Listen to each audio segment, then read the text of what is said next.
All right, as per requested, let's briefly go over how to make a nice classic Oleo saccharum. It's very easy, it's fairly stable, so you don't have to worry about having to make it too often. And more importantly, let's talk about these little sons of bitches right here. So, my name's Ducky. I am the beverage director of the Chongo group. Right now I am in our little Mexican speakeasy called Bar Hermanita. We're tucked behind a little taco shop. I'll give you a little 180 at the end. But this is my bar. Right now I am on batch day. I'm a fully batched cocktail program. So I'm working on batching all my cocktails, and that means I need to make things in big quantities.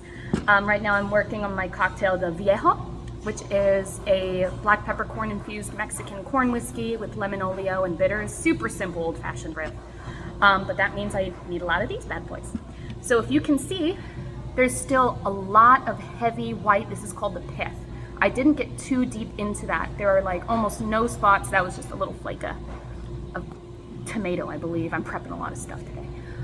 You don't see through to the fruit. That's very important. You don't want to get too much pith. A little bit doesn't matter. You don't need to like zest your limes like some people think. It takes just way too long, and also, ow, no one wants to do that. So yeah, you just use a Y peeler. I have my food scale here. I zeroed it out on my 6-quart Cambro. And then I weighed out 500 grams of lemon peel and then 500 grams of granulated sugar on top. So that's the important part, is making sure it's an equal measure by weight, because the important part is the weight of all the oils in the lemon, you know? So to use one of these bad boys, it's gonna feel unnatural also if I sit up, maybe if I didn't sit on my legs like a weirdo. Oh, wow, that's better. So you wanna make sure you're holding your lemon like this. You wanna have all your fingers pointed up and your thumb pointed up as well, and you hold it in this hand.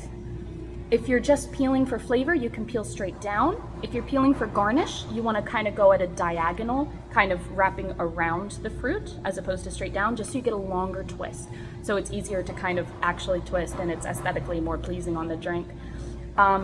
Your instinct would be to hold it like this and pull down, like to pull straight down, holding this flush. You see that? That's kind of, don't do that. You're gonna need to use a lot more pressure for that, and you're digging further down into the pith. You just wanna skim the top.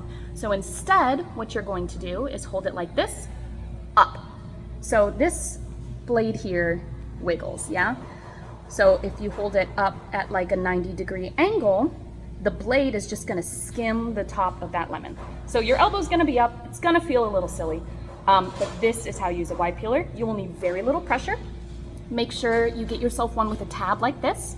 Pointer finger goes on this tab, thumb goes at the bottom, and you make almost like a pinching motion. So you're gonna be pushing upwards with your thumb and pulling down with your pointer finger. So this is really all you're doing. You really don't need a lot of pressure.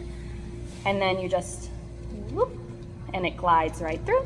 At the end, if it's, I mean, a little bit safer probably, you don't need to, I just do a little twist to get like a nice rounded edge at the bottom. And that's how you make a twist. And from there you can trim it if you want. You can throw a whole bunch of them in a box and make it Oleo. But yes, again, 90-degree angle, pull down. Yes. The only next step that I have to do is to take a muddler, kind of muddle all this goodness. And you don't even really need to do that as long as you give it a couple good shakes, but I just like to speed up the process. Give it a good like few muddles, put the lid on it, give it a shake, label and date it. And then put it in the walk-in or at home in your refrigerator overnight. Give it at least 24 hours.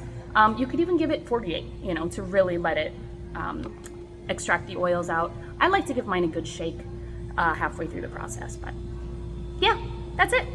And if you'd like to see my cocktail bar, this is our little speakeasy. Got a bunch of jaguars on the walls. We got a dope-ass monkey lamp. Yeah, that's cool. If there's any other skills you want to learn, maybe next time we'll do like a cordial or something as simple as a compound syrup or how to batch. But yeah, batching makes your life easier. And always use a jigger. You can be just as fast with a jigger as free pouring if you know how to use it. All right.